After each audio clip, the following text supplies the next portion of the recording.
Kamu adalah anak dari keluarga Tanjaya. Bab 742. Sebastian memutarkan kepalanya, dengan cepat mengambil handphone dari tangan Tamara. Menjawabnya. Ayah? Ya. Dari dalam handphone terdengar suara rendah Carson. Dia hanya berbicara satu kata, sama dengan kepribadian dia melakukan sesuatu hal selama beberapa tahun lamanya. Selamanya seperti sebuah lukisan yang begitu dingin yang susah untuk didekati. Ayah, kamu mencari aku untuk hal apa? Di hadapan ayahnya, Sebastian selalu berhati-hati. Dia takut melakukan suatu hal dengan tidak baik. Membuat suatu hal yang membuat ayahnya yang sangat ketat merasa tidak suka. Sedang berada di Atmajaya? Dari dalam telepon sekali lagi mengeluarkan suara Carson. Masih sama mengeluarkan satu kalimat yang begitu dingin. Juga tidak tahu sebenarnya hal apa yang ingin disampaikannya. Benar, Ayah.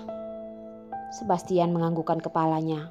Pada waktu yang singkat ini, otaknya sudah memikirkan begitu banyak kemungkinan alasan ayahnya mencari dia. Dia berharap dia bisa lebih awal menebak apa maksud ayahnya. Juga memikirkan cara bagaimana untuk membalasnya. Tidak ingin membuat ayahnya menemukan masalah apapun dari dirinya. Dia sudah berada di keluarga Tanjaya selama beberapa tahun. Juga sudah dipandang oleh dunia luar jika dia adalah tuan muda keluarga Tanjaya. Keluarganya juga menganggap dia sebagai anak kandung mereka sendiri.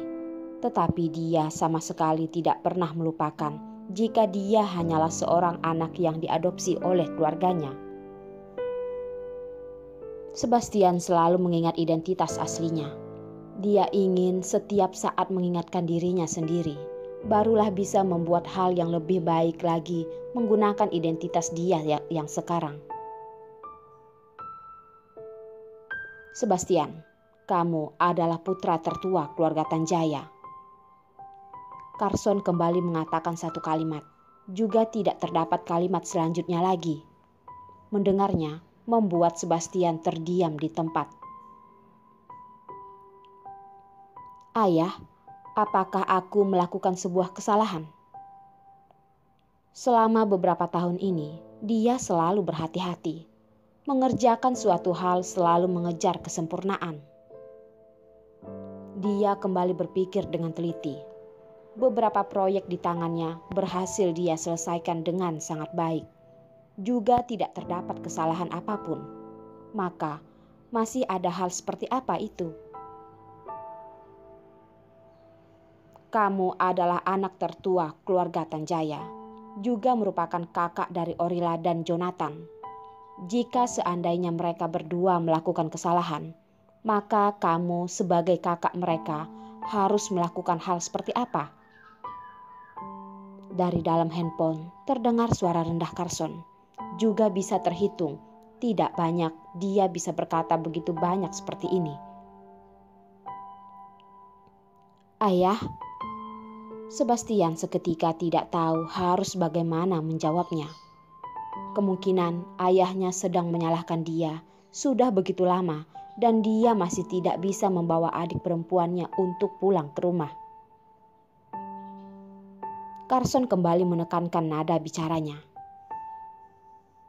Sebastian, kamu harus selalu mengingat jika kamu adalah anak dari keluarga Tanjaya. Ayah, aku sudah tahu harus berbuat seperti apa. Terdapat berbagai kesedihan di wajah Sebastian. Dia sudah berada di keluarga Tanjaya selama 14 tahun. Keluarga Tanjaya juga memberikannya pendidikan terbaik, memberikan kehidupan terbaik untuknya, memberikan barang terbaik untuknya, memberikan cinta mereka. Mulai dari dia masuk ke dalam keluarga Tanjaya, ibunya sudah menariknya dan berkata, jika kemudian dia adalah anak dari keluarga Tanjaya, merupakan kakak dari Rila kecil, Maka dari itu 14 tahun ini dia mengira jika dia sangat kompeten melakukan tugasnya sebagai seorang kakak. Tetapi kamu tidak mengerti. Suara rendah Carson kembali terdengar. Suaranya kembali terdengar menjadi lebih rendah. Bisa terdengar jika dia sudah merasa sedikit tidak senang. Ayah, aku tidak terlalu mengerti sebenarnya apa yang ingin ayah sampaikan. Sebastian tidak mengerti apakah perintah yang ayahnya berikan kepadanya memiliki maksud lain. Sebastian, ayahmu ingin memberitahumu jika kamu adalah anak kami. Kamu bisa melakukan apapun dengan bebas. Tidak perlu mempertimbangkan begitu banyak hal. Suara di dalam handphone tiba-tiba berubah menjadi suara Arila. Ibu, Sebastian, kamu adalah anak ayah dan ibu. Kerja kerasmu selama ini sudah kami lihat dan kami rasakan. Rila adalah adikmu.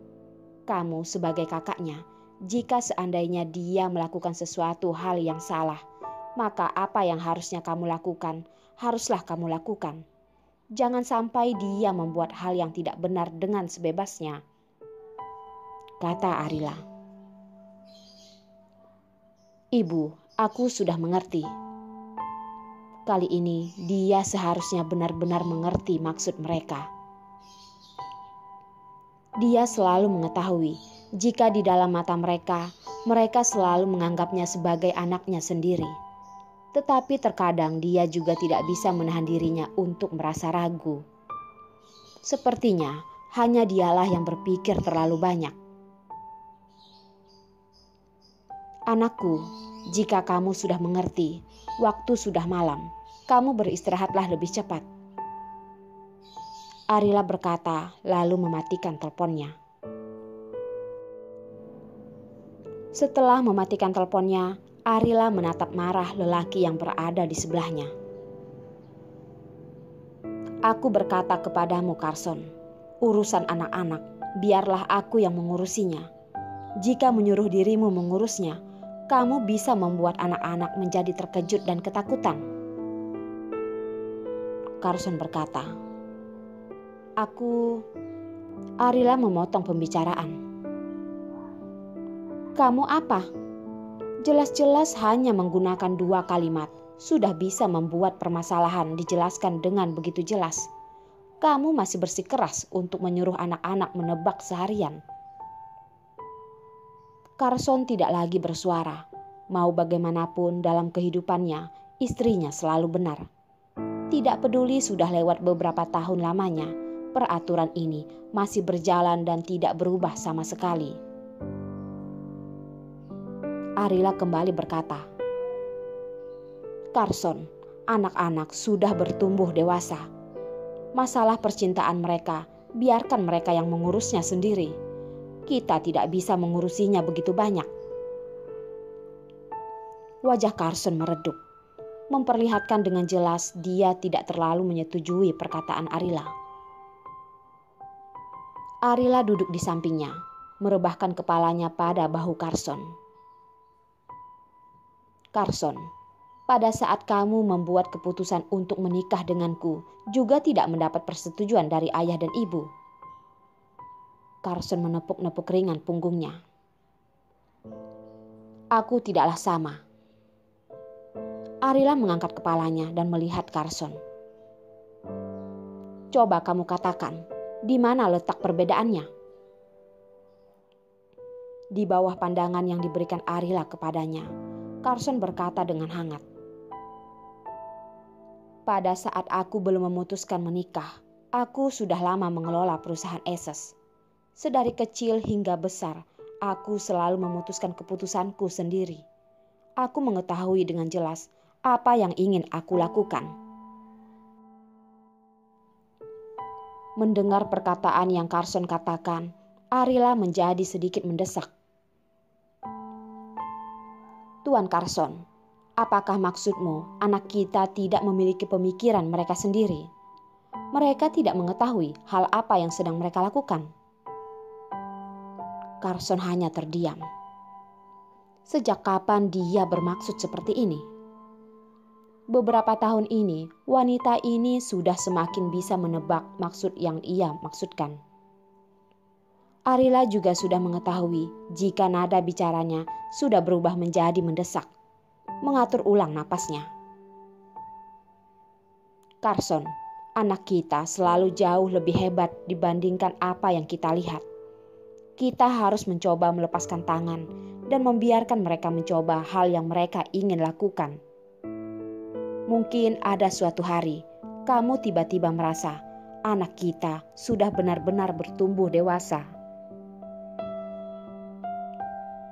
Carson bukannya tidak tahu jika anak mereka sangat hebat, tetapi dia merasa anaknya terlalu hebat, sehingga dia merasa tidak ada satu orang pun yang pantas bersanding dengan anak perempuannya. Tetapi pemikiran ini tidak pernah Carson katakan kepada siapapun, dan tentu saja Arila juga tidak mengetahuinya. Carson tidak berkata, tetapi Arila bisa mengerti. Carson, jika kamu mengkhawatirkan Rila kita, maka kamu tidak perlu mengkhawatirkannya, karena kemampuan Rila jauh lebih kuat daripadaku. Kamu tenang saja. Orang yang bisa dilihatnya pastilah hanyalah orang yang sangat hebat. Beberapa tahun ini, Carson begitu menyayangi anaknya, hingga seluruh dunia mengetahuinya. Karena anak perempuan ini adalah anak pertamanya dengan Arila. Tentu saja tidak mudah untuk membuat anak ini tetap hidup. Terlebih lagi pada saat tidak ada Arila di sisinya, hanya ada anaknya yang menemaninya. Maka dari itu, Carson barulah tidak ingin melihat putrinya tumbuh begitu cepat, dan lagi begitu cepat sudah menetapkan hatinya pada satu pria. Aku tidak sependapat. Carson kembali berkata satu kalimat. Apa yang kamu tidak sependapat? Arila bertanya. Carson mengambil dokumen di sampingnya dan membacanya. Setelah beberapa saat dia berkata, kemampuanmu mengenali orang sebelum kamu berumur 20 tahun sangatlah parah. Tetapi pada saat kamu bertemu denganku, kemampuanmu mengenali orang menjadi bertambah. Carson, bisakah kita sedikit memiliki muka? Arila tertawa dan berkata, mana ada orang yang memuji dirinya sendiri. Arila masih tidak bisa melihat jika Tuan Carson yang begitu dingin bisa memiliki sifat yang seperti ini.